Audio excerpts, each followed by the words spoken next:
Welcome, everyone, to the Ready for the Draft podcast. I am your host, Gregg Schutze. This is episode 24 of the 2023 podcast series, where we take a look at the draft-eligible prospects and get you ready for the NFL draft. And it's been a little bit since the last podcast. Well, since the last time we spoke, I actually had surgery for a torn pectoral muscle, my pectoralis major, tore it bench pressing about a month ago. I guess it's over a month now. And had my surgery on March the 17th, and recovery is going well. I've got a nice sling that my arm is in right now, so everything that I'm doing, all of my mock draft that I'm putting together is really being done with one hand. So it's been a bit of a challenge, but I think as we go through this podcast, I'll continue to update you on my status, see where I'm at in my recovery, especially as we get closer and closer towards being able to start doing some of the rehab. And hopefully in about 6 weeks, I'll be able to take this sling off and be able to work from there. But I'll tell you what, the pain is legitimate anytime you tear a muscle, and just trying to work through that. So, but I wanted to make sure that I get back to what I really enjoy doing, my passion, which is the NFL draft, and really bringing the content to be able to really update you on what to expect for the NFL draft, and really the players to keep an eye out for. And I'll tell you what, the next few podcasts I really want to start dedicating towards the positions themselves, and really take a look at not only my top 10 by position, but really where I see a lot of these guys getting drafted. So we're not just going to talk about the top 10 players at each position, but we're also going to get into really where a lot of these guys are going to get drafted, and some of the guys that I'm really keeping an eye on. And obviously when we talk about this, really this draft is set up at that quarterback position. There are as many as 4 quarterbacks that come off the board in the top 10. We have seen that happen before, so it's one of those things to where it could very well happen again. 2018 was the last time it happened. That's going to be a draft that we're going to be talking about here, because really what I want to do to really understand what's going to happen in 2023, it's first we got to go back and take a look at the past and talk about the last 5 drafts. And really that 5 years ago, we go back to that 2018 draft where we had 4 quarterbacks drafted in the top 10 and 5 drafted in round number 1. When you think about that, that's Baker Mayfield, Sam Darnold going number 1 and number 3 overall. Everyone was expecting the Browns to take Sam Darnold, threw a curveball at the end. Baker Mayfield, at the time I was saying, look, if they want to change the culture, that's the guy to go with. Ultimately, he wore out his welcome there, and we know what's happened since then. Josh Allen really was that wild card. This was the guy that I think since then teams have been chasing for the next Josh Allen, and really looking for who that guy is going to be. Do we have one of those guys in this year's draft? We actually have 2 that we're going to get to talk about here in a minute. Josh Rosen, we know what happened there. Just some injuries and just some bad luck going to the Cardinals. Cardinals ultimately decided to pivot away from him after year 1. Kyler Murray gets drafted number 1 overall, and really Josh Rosen kind of a career backup after that. Lamar Jackson, the rest is history there, right? In terms of the athleticism and playmaking ability, an MVP to his credit, he's really kind of the key to this offseason. I think understanding where Lamar Jackson's kind of going to go is ultimately going to dictate what happens with the draft. Are the Colts interested in Lamar Jackson, or are they willing to take a gamble on a guy like Anthony Richardson or Will Levis? I think that's one of the big question marks. What about the Raiders? They already have Jimmy G in place, but is Jimmy G really going to be the long-term answer for the Silver and Black? And could he end up coming back to the Baltimore Ravens? I think those are all legitimate questions. When you look at the rest of that draft, we only have 1 other player drafted on day 2 of the draft. And so that's one of the things that we talk about with this draft, is where everybody's going to be positioned. I think there's a great chance we could just see 6 quarterbacks taken, possibly even 5, taken in the first 2 days of the draft. That was Mason Rudolph. After that, you wound up with a total of 13 quarterbacks taken. So you had 7 quarterbacks taken on day 3 of the draft. And really, a lot of that was kind of backloaded with a lot of guys taken in round number 7. But that really was a draft that kind of fueled really a lot of that focus in that first round, and really that top 10. When you take a look at 2019, similar story. We had 3 quarterbacks taken in round number 1. Kyler Murray going number 1 overall to the Cardinals, as I mentioned. Daniel Jones, Danny Dimes, finally starting to pan out after that 6th overall pick by the Giants. Brian Daboll really figuring things out there with Daniel Jones, and then the late Dwayne Haskins there with the Redskins, really kind of on a comeback trail of his own. When unfortunately his life was taken and he was gone from this world way too soon. Number 15 overall there. Then you had a couple of additional guys that came off the board in Drew Lock, Will Greer. Their careers really didn't take off like we were expecting. Day 3, it's interesting. You've got a lot of guys that decided, that are sticking in the league. Jarrett Stidham in the 4th round. Easton Stick was re-signed to be Justin Herbert's backup there with the Chargers. He went off the board in round 5. Gardner Minshew in round 6. He's still in the league, and not only that, he could very well be starting the season as the Colts starting quarterback. So a total of 11 quarterbacks taken there in 2019. Really top-heavy once again in terms of the talent. You look at 2020, another very interesting draft. Obviously, you've got Joe Burrow, Tua Tagovailoa, and Justin Herbert coming off the board. 1, 5, and 6. Jordan Love, it looks like we're finally going to see him as a full-time starter for the Packers. Really get to see what he can do and what he can bring to the table now that Aaron Rodgers is likely on his way out. Don't forget, there was one additional guy. There were a total of 5 guys taken on the first 2 days of the draft. Round number 2, number 53 overall, Jalen Hurts, taken by the Eagles. And we've seen what he's been able to do in just a couple of short years with Philly, taking them to a Super Bowl, and really the development that he's had. After that, after Hurts, really day 3, a lot of guys that have struggled to really make a name in the league. There are actually some guys that are playing in the XFL. I look at the Cole McDonald, Ben DiNucci are 2 guys that jump off the board for me there. 2021, we know was a draft that was, again, top-heavy. After that, there wasn't a ton of depth in that draft class, because if you had 13 in 2018, 11 in 2019, 13 in 2020, you only had 10 come off the board in 2021, and that was led by Trevor Lawrence, Zach Wilson, San Francisco trading up to get Trey Lance, number 3. Then you have Justin Fields at 11, Mac Jones at number 15. Fast forward to round number 2, end of round 2, Kyle Trask going to the Bucks. He looks like he may be in line for a starting spot, has to challenge Baker Mayfield for that job in Tampa. After that, there's Kellen Mond. Davis Mills held his own there in Houston as a 3rd-round pick. We know his days as a starter are numbered. And then Sam Ehlinger there in round number 6 with the Colts actually got some time as a starter as well. But the quarterback play really overall in that 2022 class really took a huge hit. You look at Kenny Pickett as the lone first-rounder going to the Steelers. Only 9 total quarterbacks taken, but when you look at this draft class, Desmond Ridder has a chance to start in Atlanta. Malik Willis filled in as a spot starter in Tennessee. Matt Corral, it sounds like his name is being shopped around as a potential trade target. Sam Howell fell all the way to the 5th round. I thought that was really surprising to see him fall as far as he did. Went to the Commanders. We know he has the first crack at the starting spot. Bailey Zappi, I forgot to mention, he was actually a 4th rounder. And he was, surprisingly, was the 5th quarterback taken off the board. Patriots get him there. He filled in for Mac Jones when he went down to injury. And then, obviously, we know Mr. Irrelevant Brock Purdy, number 262 overall in 2022. We know what he did there with the 49ers. And, obviously, he's likely to ultimately back up Trey Lance, but we know that he's battling injuries right now with that elbow. And so, really, the timetable for him is going to be, a question mark there in San Fran. But you look at the draft classes, and a lot of big names there at the top in the first 4 years. We knew 2022 was going to be a light year from a quarterback standpoint. Only saw 9 quarterbacks taken. When I look at this year's draft class, we're going to see another group of quarterbacks taken in round number 1. And obviously, with C.J. Stroud, Bryce Young, Anthony Richardson, Will Levis, there's good chance that we're going to see all 4 of these quarterbacks taken in the top 10. Outside of that, I really don't see another quarterback that's going to be drafted in the first round. The closest to that would have been Hendon Hooker, but he's rehabbing that ACL injury. He's also 25 years of age.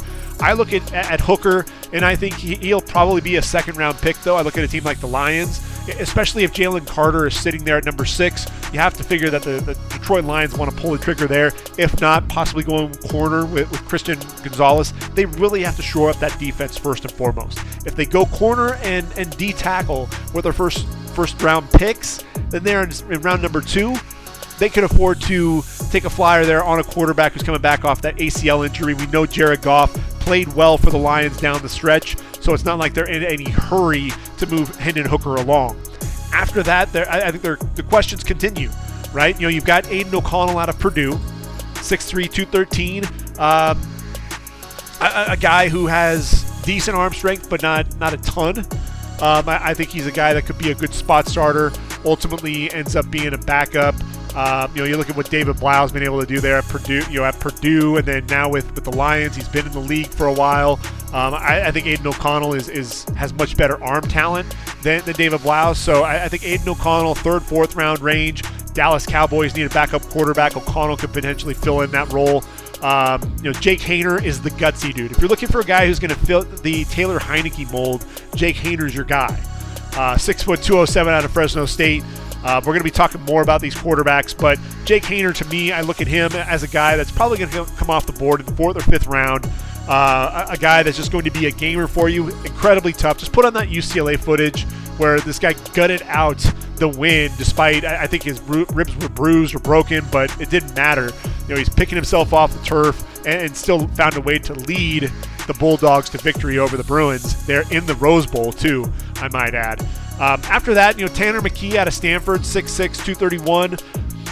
He's the statue for me. A lot of people like him. A lot of people think he's going to come off the board in round number 4. I wouldn't touch him before round number 6. I think Sean Mannion, when he was drafted, he's a guy that just keeps coming to mind because he has a lot of arm talent coming out of the Pac-12, and ultimately, I felt like he was more of a statue than anything. He was drafted with an 89th overall pick in round number 3. Was the 4th quarterback taken in 2015. That was the year that Jameis Winston and Marcus Mariota went 1 and 2 overall. Really a draft class at the quarterback group where you only had 7 quarterbacks drafted. But I look at Tanner McKee because of that arm strength. It's a new wave of NFL quarterbacks hitting, and if don't have that mobility, to me Tanner McKee feels more like a guy that should be on that mid to late day 3 trajectory. On the flip side, you look at guys like Dorian Thompson-Robinson and Jaren Hall. Jaren Hall is a guy that I think struggled mightily at times. He's 6 foot 207 out of BYU. The athleticism is there, but very inconsistent as a passer. I think he looked good from what I heard there at his pro day. I think Pro Football Network was the one that posted about his ability to throw the football around. Looked pretty good there. Again, late day 3 guy. Another guy, again, DTR, UCLA, 6'2", 203. Actually looked really good at the combine. Ran a 4.5, 640, putting the ball on the money. But this is a guy who made a lot of mistakes. He trusted his arm strength a little bit too much. Tried to fit the ball into windows that he really shouldn't have. And for me, I look at Thompson-Robinson. I think he's another guy that probably 5th, 6th round range is probably where you're going to be getting him. I think Clayton Tune has a chance to get drafted. They're out of Houston, 6'2", 220. Another guy who's pretty mobile, 4'6", decent arm strength. A guy that would get himself into trouble there at Houston, but look, he threw for a lot of yards, and a guy that it could be a good backup there at the next level. And then Stetson Bennett, Georgia, 5'11", 192, 4'6", 740. So he showed good, not only good speed, but good mobility. A guy that was able to escape the pocket, throw on the run. We know that he's undersized. Look, he's been undersized his whole life. We'll be talking about that when we talk about Bryce Young. But, the poise, his ability to carry himself, and lead that team to back-to-back national championships there at Georgia. The big question mark, obviously, he has that arrest. And it's one of those things to where, as a quarterback, he's going to have to answer to that. But I think 4th, 5th round range still isn't out of the question for Stetson Bennett. The developmental guys, Max Duggan, 6'1", 207 out of TCU. I think a team will take a flyer on him, 4'5", 240. He's a tremendous athlete. There might be some packages for somebody like him, but accuracy struggled at times. Really because of the arm strength. He didn't have the arm to fit it into a lot of the windows. His receivers would get open down the field, and Darius Davis, especially the speed merchant, he was waiting for the football. Quentin Johnston, a lot of times, had to go up and win 50-50 balls because the arm strength just wasn't there from Max Duggan. But look, he's a gamer. He's a guy that you just don't want to rule out. And, he's tough, man. He reminds me of Sam Ehlinger in that respect. Sam Ehlinger was not a great quarterback there at Texas, but the grit, the determination, really, is a big reason why he's there at the next level and is sticking around there in Indy. So I think Max Duggan has a chance, but 6th, 7th round range is probably what you're going to see there with him. And then finally, Tyler Bagent there out of Shepherd. We know that he's throwing for a ton of yards, 6'3", 213. He's going to be your project. I think that's really going to be the big thing is he's going to have to get used to playing at that level, much better level of talent. So I think this is the quarterback that if teams are going to look to take a flyer on him, potentially be that final quarterback, a guy that could end up even being on the practice squad and really develop for a couple of years before we really see him making any type of noise on a roster as a potential number 3 quarterback.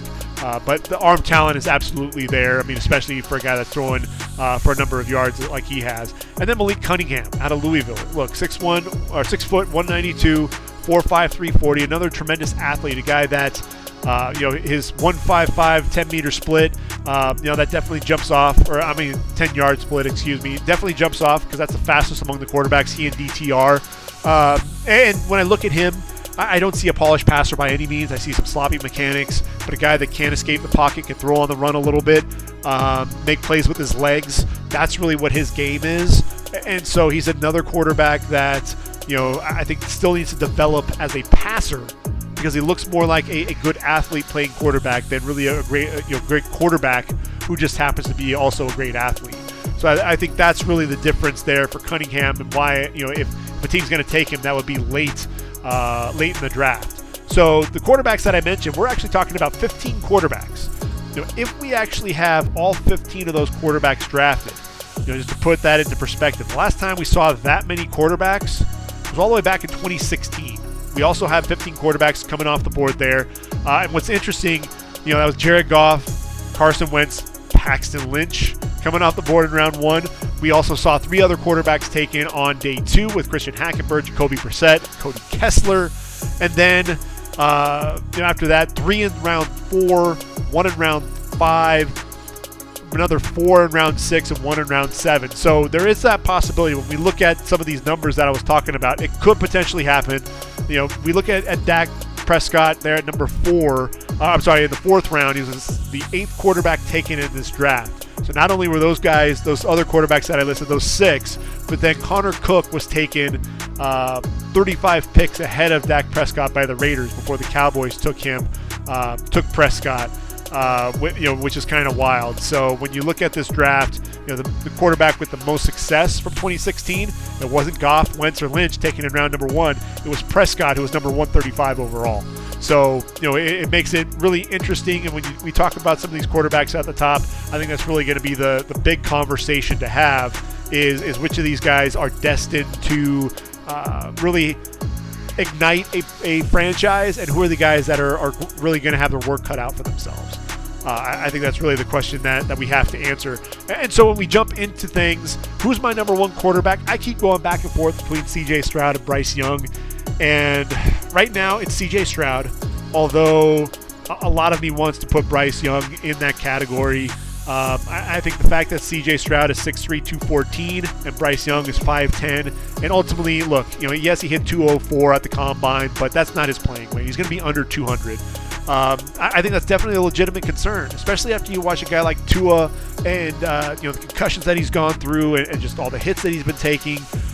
You worry about that. You worry about the durability for your quarterback. But I think in terms of a guy that can come in, manipulate the pocket, look, he's been playing at that size his entire career. So I think the chances of seeing Bryce Young excel at the next level and be able to stay healthy, it's something that, we're in uncharted territories with him, essentially. And so for that reason, I think CJ Stroud, to me, is the number 1 quarterback right now in this draft class. When we talk about CJ Stroud, 6'3", 214, and look, 2 years in a row, he was invited to New York as a Heisman finalist. You think about that. He was 4th in 2021 and 3rd in 2022, put up some huge numbers, left Ohio State with 69.3% completion percentage, 8,100 yards, 85 touchdowns, and 12 interceptions.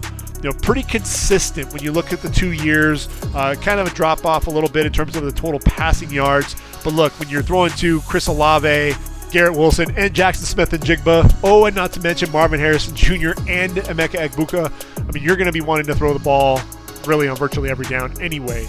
But what you see with C.J. Stroud is the ball placement. Effortless. Really the delivery is consistent from within the pocket. His ability to make those reads, come off of his first read and move on and find his second and third targets, and really being able to layer the football in and, being able to drop the football where only the receiver can get to it and where he can make a play after the catch. I think that's one of the things that's huge. A lot of the short to intermediate throws, yes, he doesn't drive that football like we want to see, but look, the arm strength that people talk about, I think a lot of people said the same thing about Joe Burrow when he was coming out of LSU, and we see what Joe Burrow's been able to do at the next level. I think C.J. Stroud has enough arm strength to make all the throws. He's accurate outside the numbers, accurate, between the hashes as well. The biggest thing, obviously, with C.J. Stroud is his playmaking ability outside the pocket. We saw what he did against Georgia, and if that C.J. Stroud comes to life, and that's the C.J. Stroud that we get for an entire season, say at Carolina, if Carolina takes him number 1 overall, then we're in for a very fun ride. I mean, he was putting the ball wherever he wanted at any given time, and then he was also able to, escape pressure, get outside the pocket, avoiding guys, sliding right, stepping up, resetting his feet, firing a strike down the field, being able to get outside the pocket, take off and run when he needed to. He was also able to, roll left, roll right. Rolling left is still something that I think he needs to work on. That's where you saw, some of the errant throws there. But this is a guy, to me, there's a lot of polish to his game. Very confident kid as well. I look at Carolina. I still say when Carolina made their trade with Chicago to get up to the number 1 overall pick, it was right after the combine. And yes, they said that they like a lot of different, several quarterbacks. You figure that they probably liked all the quarterbacks that they saw, plus Bryce Young. But I still look at it and say, of the quarterbacks that were there, who impressed the most? And yes, Anthony Richardson is the freak in this draft class, but who's going to use the number 1 overall pick on a guy who completed just 53% of his passes? I think the move was to get up and make sure that they were going to get C.J. Stroud. There's also a video that went viral of Josh McCown talking about, C.J. Stroud, talking glowing rave reviews, and he's on the staff there in Carolina with Frank Reich. I think C.J. Stroud is their guy. Could they be swayed by Bryce Young? It's entirely possible, but I think it's ultimately going to end up being C.J. Stroud. And I love what Carolina's done as well to really bolster things for the quarterback that's coming in. I mean, hats off to Frank Reich. You're inheriting a team that really struggled to do anything throwing the football. They actually, down the stretch, were a better running team. And what does he do? Yes, you had to trade away DJ Moore to Chicago. You give him your number 1 receiver, but you bring in Adam Thielen and DJ Chark to team with Terrace Marshall. Could you add another receiver there? Absolutely. I think Laviska Shenault, Preston Williams are also nice targets there in that group. Adding one more receiver would kind of solidify that roster. But you needed a tight end because Ian Thomas, Tommy Tremble, good role guys, good second and third tight ends, but not a number 1. Hayden Hurst fits the bill absolutely. You bring in Miles Sanders as the running back there. So now you've got a bona fide number 1. You've got Chuba Hubbard there as the backup as well. Andy Dalton is brought in as your quarterback that can really groom whoever is drafted. In this case, we think it's going to be C.J. Stroud. So a lot of work was done there to really retool that offense. And so you don't have a offense for a number one overall team that really is looking to pick up the pieces and rebuild. They've already done a lot of work in free agency. You've got some players and a lot of tools here to work with. You already have a decent offensive line with Ikem Ekwonu, Taylor Moton at the tackles. Brady Christensen is settled in there at left guard, Austin Corbett on the right side, and then Bradley Bozeman at the center. You've got a decent offensive line. You've got a running game.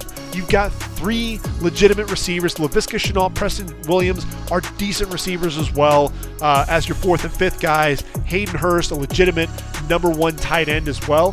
So you've done everything. You've done all the work there in Carolina. Now it's just a matter of putting C.J. Stroud in there and into the mix. This is not going to be a team that I think is going to struggle out of the gate offensively. And so I think that's one of the things you always worry about a quarterback coming off the board number 1 overall, because those teams often are having to rebuild that entire offense. Well, Carolina, I think they're in a much better position than a lot of these number 1 overall quarterbacks have been in. And so I like the future there for C.J. Stroud. Now, number 2 on my list is Bryce Young. And look, Bryce Young, we talked about the height and everything, but Bryce Young, I thought, had the best answer, to being short and not being able to see things and worrying about all of that. He's like, look, I've been short my entire life. I've never known anything else. And, I think that lack of overall height, one thing that's incredible about him is, yes, he is the outlier, but he's played at a high level at a major college institution like Alabama, and he's been able to succeed. You don't see him trying to look around offensive linemen. Like he can't see the target. He's never had that issue there at Alabama when he's inside the pocket. He's always been able to find his targets. He steps up, he moves around. The manipulation of the pocket is where he's at his best. And yes, he didn't throw at the combine. And at his pro day, I think ESPN said that he threw the ball really well. But look, that's really not his game. His game is that manipulation of the pocket. His ability to sidestep the rush, duck under when he needs to, get out and move and make plays, outside the pocket, throwing on the run. His ability to move the defense with his eyes. You can't really do that when you're throwing against air. There are a lot of things that Bryce Young is able to do, and I think he's a guy that, if there's any quarterback that could do it, Bryce Young is really the guy, and this is kind of the test case, right? We haven't had a quarterback who's been able to play at his level in major college football with his build. We know Kyler Murray was under 6 feet, but that dude, look, he was built like a freaking linebacker, in a guy who was, under 6 feet. He was a baseball player, really thickly built. Bryce Young is not that. But look, that didn't stop him from winning the Heisman in 2021. Was 6th in the Heisman voting in 2022. Finishes his career there at Bama, really after 2 seasons at the helm. Just under 66% completion percentage, 8,356 yards, 80 touchdowns, 12 interceptions. So when you talk about the stats are no question. They're comparable there with C.J. Stroud. But I think with Bryce Young, what you see with him is the pressure doesn't get to him. He's never rattled. The calm, the ice water in his veins. Down to Texas, being able to get outside the pocket. He rolls to his left, and the receiver then moves back to the right. He's able to square his shoulders, and be able to still fire a strike and hit that receiver at the back of the end zone.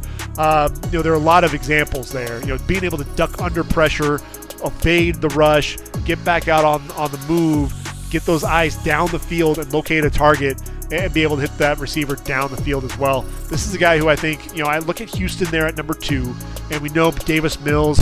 Hey, Davis Mills gave it his best shot, and ultimately, Houston, that offense just didn't have enough tools for him to work with. So when I look at Houston, and we talk about Bryce Young, and we step him in there, they already have Robert Woods and Noah Brown that they brought in free agency to pair up with Nico Collins, the bigger receiver. John Mechie's coming back from leukemia. And, they trade away Brandon Cooks, their speedster. Let him go to Dallas. So when you look at the receiving core, they're without a true number one wideout. The good news with Houston is they also have the 12th overall pick, so we could easily see them go with a guy like Quentin Johnston or Jackson Smith and Jigba. They're at number 12. But I honestly believe that DeMeco Ryans is going to want a pass rusher. And so at 12, I think you're going to look defense. He's going to find a pass rusher to really ignite that defense. I mean, that's one of his calling cards, one of his strong suits, is being able to put pressure on the quarterback. Getting an athlete that can get after the quarterback like Lucas Van Ness or Miles Murphy makes a lot of sense there at 12. And look, their next pick, it's the second pick in round number 2. I think if Jalen Hyatt is still sitting there, and there's a good chance. Look, I know with the speed, and I know what I've said previously, he feels like a Corey Coleman, Will Fuller clone, a guy that, because of that speed, he could end up getting drafted there late in round number 1. What I worry with Hyatt is that limited route tree, and you're talking about a guy, can he get in and out of his breaks coming over the middle? Not really sure what you're going to see there out of him. And so those question marks may keep him out of round number 1. But look, that vertical speed kills. And if you have that speed option, that vertical threat to pair along with one of the best route runners in the game in Robert Woods, you get Noah Brown, who really showed up well for Dallas. You got a big receiver in Nico Collins. You're really starting to build a nice receiving core there for Bryce Young. Dalton Schultz is brought in as their tight end as well. Dameon Pierce is a running back. They've also brought in Devin Singletary to really battle there for that starting job. And then you've got an offensive line that's continuing to rebuild. Laramie Tunsil, yet again, the highest paid offensive tackle in the NFL. They also brought in Shaq Mason to take over the right guard spot. You've got Kenyon Green. So that offensive line is really starting to take shape and come together. And so when I look at Bryce Young, I think he's a guy that can come in there into Houston and, look, if you want that team, Nick Caserio, the GM, D'Amico Ryans, you want that offense to start moving. Bryce Young is probably the most ready of these quarterbacks to really step in and go to work right away. That offensive line, you're really going to have to make sure that you protect this guy, make sure that he's not taking a ton of hits. But look, he's so slippery in the pocket. The ability to navigate that pocket, I really, I'm going to be curious to see really how this pans out, because this is really the test, the beta test, if you will, for a quarterback his size and his frame. Is it going to work? And we could see some early success like we saw out of Tua, but can he take the rigors of the NFL? Can he take that pounding over a number of years? Is he going to be able to make it to that fifth year and to a second contract? Those are going to be some of the big question marks that we won't be able to have the answer to. But if Houston wants to really do some damage right away in the AFC South, then you take Bryce Young, number 2 overall, if he's there. If not, then obviously C.J. Stroud is going to be your answer. I think there's no question about that. Now, who's the number 3 quarterback? After that, you've got 2 guys who lack polish, but man, if you hit on them, they are going to be super exciting in that Josh Allen mold. And for me, it's really that debate. Anthony Richardson, the numbers just scare you half to death, but you see the traits, you see the athleticism. It's one of those things to where it's so hard for me to talk up a guy who didn't complete at least 60% of his passes in college. I think Josh Allen has been the outlier, but here's the thing with Anthony Richardson. He does a good job reading the field. You see that a lot of times. You see his ability to make throws, but he's got such a wonky lower body, right? I mean, that the footwork and the mechanics are just so off. Can you fix that? That's going to be the big question mark. For me, I've got Anthony Richardson really as my number 4 quarterback. Will Levis is at number 3 at 6'4", 229. The muscular quarterback. He's big. He's got these big arms. The one thing I think about when I see the quarterback with the big arms, I think of Brady Quinn. Not necessarily saying that, okay, if you've got the guns that you're rocking, that you're necessarily going to pan out like Brady Quinn did. But when I look at Will Levis, he's got that rocket for an arm. And he's even mentioned it himself. I've got a cannon of an arm. I can't wait to show everybody, right? A guy who, I'd almost say had a better season in 2021. I mean, at least statistically, because he had Wan'Dale Robinson to throw the football to, right? So, yes, he completed 66% of his passes, over 2,800 yards, 24 touchdowns to the 13 interceptions. Follows that up with 65.4 completion percentage, 24.06 in terms of the yardage, 19 touchdowns and 10 interceptions. So cut down on the interceptions, but still, again, making a lot of mistakes, a lot of errors. Doesn't always see the field, but here's one of the things that he has working for him. He runs a pro-style offense, and he's really good in play action. I look at a team like Indy. If I'm I think this is really going to be the argument, right? Because you've got a head coach who knows how to develop guys. These quarterbacks that need some of that work and that fine tuning. And so you saw that with Jalen Hurts. And so can that happen again with either Anthony Richardson or Will Levis? I think Anthony Richardson, that'd be one school of thought, but Jim Irsay may not want to wait. And really Chris Ballard as well. We're in year 7 for Chris Ballard, and no quarterback has really worked out for him since Andrew Luck retired. So Chris Ballard may also not want to be patient enough to wait for Anthony Richardson to develop. So what you may end up seeing is Will Levis winning out because Jim Irsay wants to pull the trigger and work things out right away. And if that happens, if you do have Indy taking Will Levis, then what you have is, when healthy, you've got the arguably the best running back in the league. I mean, Derrick Henry, I think, would argue that one, but Jonathan Taylor, you're going to have him carry the bulk of the carries, right? So you work off a play action there, and that's really where he's at his best. That could be a really nice fit to kind of ease Will Levis in.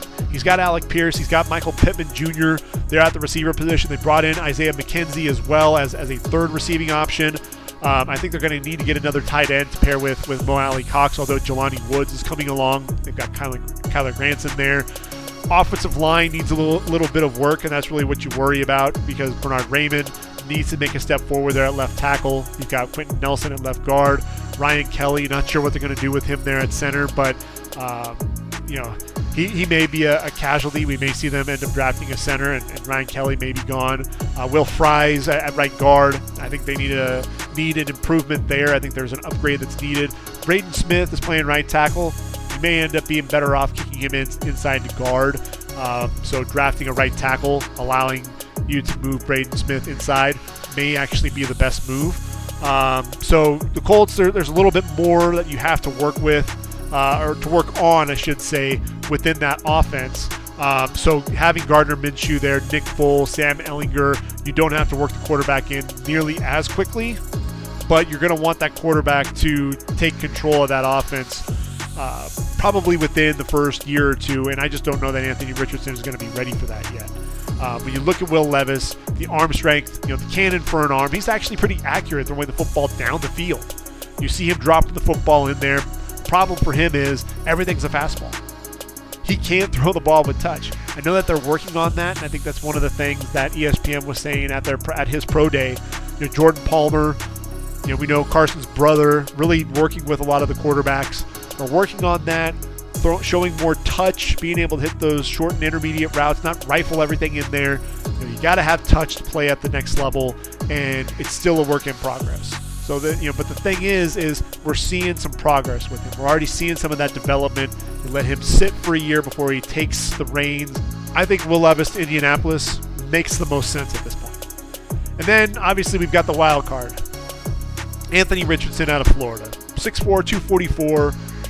Set the combine on fire with a 4.4 340, 40.5-inch vertical leap. Just unheard of numbers for a quarterback. It really makes you wonder what Lamar Jackson would have run in the 40 had he run at the combine or at Louisville's pro day. But when you talk about Anthony Richardson, obviously the traits are there. The cannon of an arm, the effortless delivery, his ability to throw the football 60 plus yards down the field and make it look effortless. These throws to the wide side of the field, and being able to put the ball on the money there. He was able to show that at the combine as well. His ability to, he's improving there. The footwork is still at work in progress. A lot of the missed throws, you see him hit one throw to the outside and then follow it up with the very next play and similar throw, and it'd be wide of target. And really the big difference is what was going on below the waist. He also needs to work on seeing the field better, being able to go through his reads, and a lot of times he wanted to pull the ball and run rather than go through all of his progressions. He's going to be a work in progress. I think it's going to take him at least a couple of years to really be able to develop. And when I look at a team like Indy, at the end of the day, I don't think you have a quarterback that's really on Jalen Hurts' level in terms of his development at that quarterback position. I think Anthony Richardson is going to need more work. So I look at a team like Seattle. And here's where I think Seattle fans could really get excited about this. Seattle hasn't had a first-round pick this high, at number 5 overall. Thank you, Denver, in the Russell Wilson trade. but they haven't had this pick this high in 14 years. I think this is the time to get your quarterback and then use the 20th overall pick to start really fine-tuning what you want to do after that. When you look at this, Geno Smith and his contract, I mean, it makes perfect sense, right? It was a 3-year deal, $27 million guaranteed at the signing, included that $1.7 million base salary for the upcoming season. Offers some flexibility because it's just a $10.1 million cap hit in 2023. $12.7 million base salary becomes guaranteed 5 days after the Super Bowl in 2024. And he receives roster bonuses of $9.6 million and $10 million in 2024 and 2025, respectively. But the cap hit skyrockets to $31.2 million and $33.7 million in his final 2 years of the deal. That's all according to SpotTrack.com. If you don't follow that website, you should. All things related to the contracts, NFL, and other leagues. It's really a great site that really keeps you kind of locked in terms of what is really going on with a lot of these different contracts, what's happening. If you want to look up who are pending free agents, really when a guy is going to be a free agent, you'll be able to find all of that at SpotTrack.com. Pro Football Focus even noted that there are some escalators in 2024 and 2025 based on his performance in 2022. So he could make an extra $2 million if he matches his totals from 2022. So, it really seems like Geno Smith is kind of betting on himself to duplicate the performance from the past season. And if so, hey, it works out for Seattle. If not, there is an out potentially there after the 2023 season.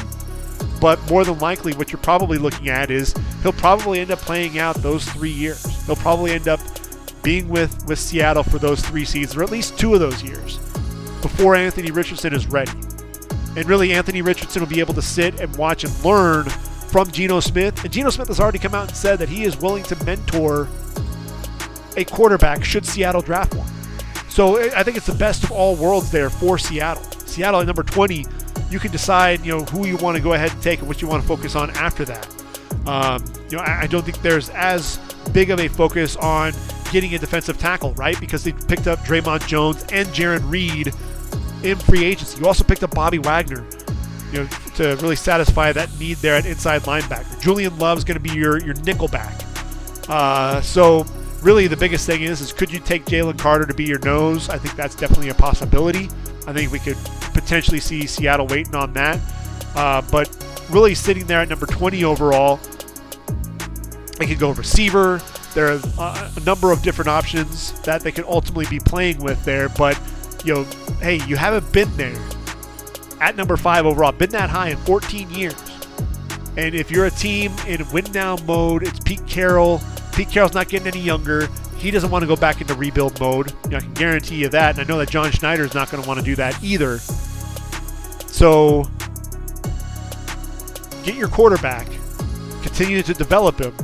You already have Geno Smith in the fold, a guy that's willing to mentor your quarterback, and then let Anthony Richardson slowly come along and slowly develop. I think what really would hurt him is if he's thrusted into a situation where he has to play right away. I think that just can't happen. And when I look at the situation between Indy and what you have there in Seattle, I think Indy may be looking at needing their rookie much sooner than Seattle. Indy has Gardner Minshew, they have Nick Foles, and Sam Ehlinger. How likely are they going to make it through the entire season with Minshew as your starter or Nick Foles? There's a reason why neither of those guys have continued to start for any of the franchises that they played for. At some point, they're going to need Will Levis to step in. Anthony Richardson is not going to be that guy on year 1. I still don't see him being the guy there on year 2. So from a development standpoint, you're really putting a lot of eggs there in the head coach's basket.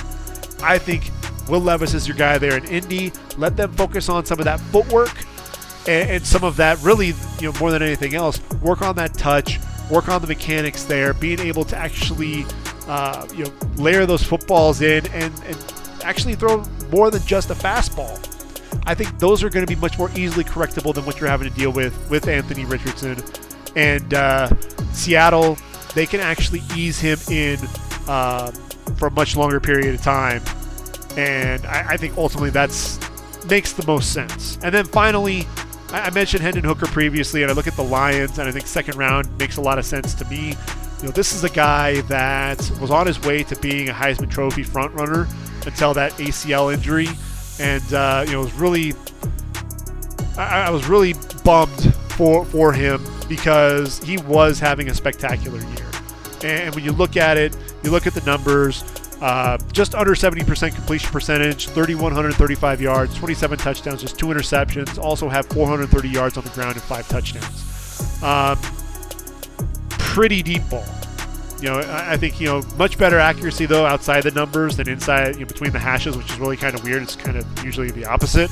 But I think working from the pocket, clean footwork. We talked about Levis and Richardson having sloppy footwork and needing to clean that up. You don't see that with Hooker. He has a knack for feeling the pressure in the pocket, able to manipulate the pocket when needed. Biggest question really is can he succeed outside Josh Heupel's offense at Tennessee? He was only reading half the field, could take advantage of spacing and the wide splits. Obviously concerns there.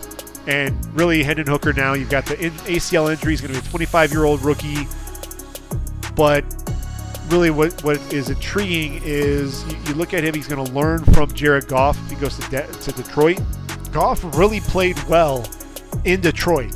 And so I think it's one of those things, again, to where you can ride that Jared Goff train for as long as it'll take you, just wondering if he's going to be able to be the guy to take you to that next level. Is he going to ultimately be that guy that can get you not only into the playoffs, but make a deep run into the playoffs?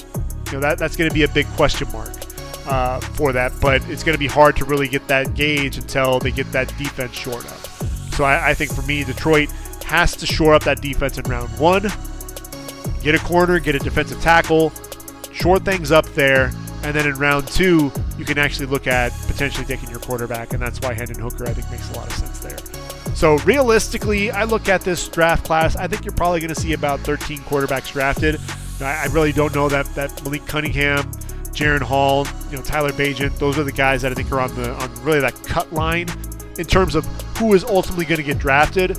But when you look at it, is there going to be anybody else that's going to be drafted on day 2 of the draft after Hendon Hooker?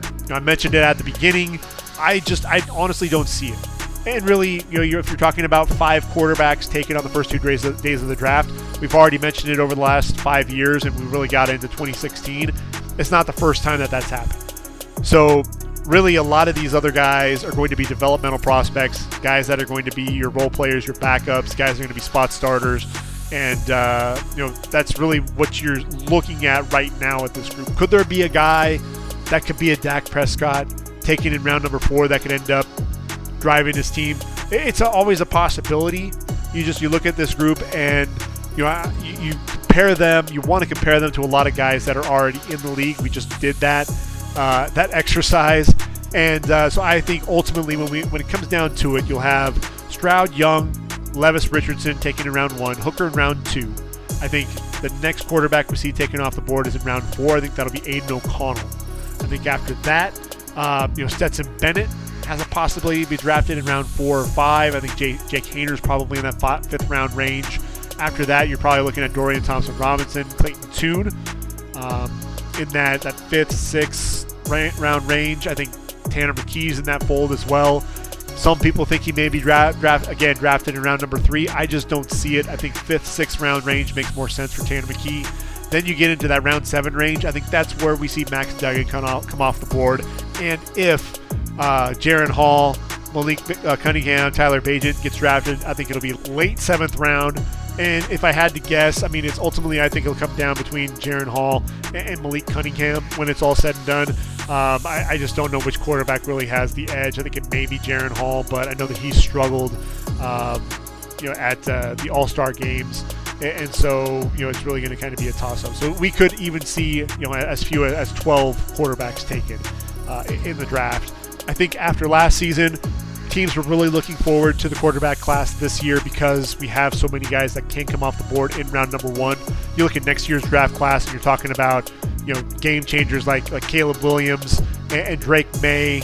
You're talking about J.J. McCarthy potentially. Jordan Travis is another guy that you think of, and even Quinn Ewers as well. So there are going to be a lot of quarterbacks, a lot of names The next group, Bo Nix and Michael Penix Jr., a lot of guys to really start getting excited about for the 2024 draft. So does that factor into any of these teams' decisions? It may not, because really at the end of the day, we've seen Arizona, for example, draft a quarterback number 10 overall, and the very next year take another quarterback with a first overall pick. So it may not necessarily change things, but we may have some teams that are looking at it and saying, you know what, I can hold off on taking a quarterback high. I'll still draft a quarterback to kind of round out the roster as a developmental guy, but I'll probably end up taking my future quarterback for the franchise in next year's draft. So it's interesting. It'll be interesting to see which teams really take the plunge and really look at the quarterback this year. I think the Raiders, there's a lot of talk that they may go with a quarterback. They've talked to some of the quarterbacks. Jimmy Garoppolo, I think, has allowed them to kind of take a back seat with it. I think they end up targeting a quarterback, but it won't be until day 3. That's one of the teams, I think, the Rams, and really to talk about, hey, they would have accepted a trade there with Matthew Stafford. I think the Rams, especially when you're looking at the way that they're tweaking their roster, making a lot of trades and releases, it feels like rebuild mode. It feels like they want Caleb Williams in a Rams uniform.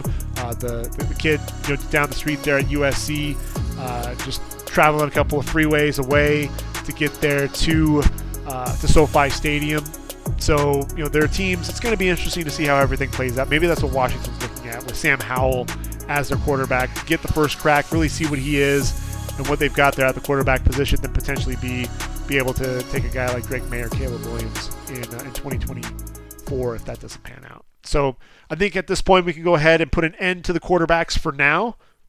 We'll be talking about them throughout the next month as we lead up to the draft, because look, you have to talk about quarterbacks at the beginning of round number 1. So any mock draft is going to feature the quarterbacks. So we're going to be talking about the quarterbacks quite a bit. But in terms of this podcast, we'll go ahead and put that to rest. We'll be talking about the running backs next. It's not just about Bijan Robinson. I think this is a really deep class for running backs. And I know that the position's been devalued, but there are a lot of guys that can really impact the game in a lot of ways. Not only running between the tackles, being able to stretch defenses and put stress on them, out to the perimeter, but also as receivers and as pass blockers. And look, when you look at how teams were able to win down the stretch, you needed to have a running game. You needed to be able to run the ball to also, to really support and supplement that passing game. So you have to have an effective ground game in order to be able to get that done. And there are a lot of guys that can help a lot of teams at this running back class. I'll be really excited to bring that to you. We'll be doing that here in the next couple of days. Until next time, everyone, for ReadyForTheDraft.com, this has been the Ready for the Draft podcast. I've been your host, Gregg Schutze. Take care, everyone. Enjoy your week. And until next time, I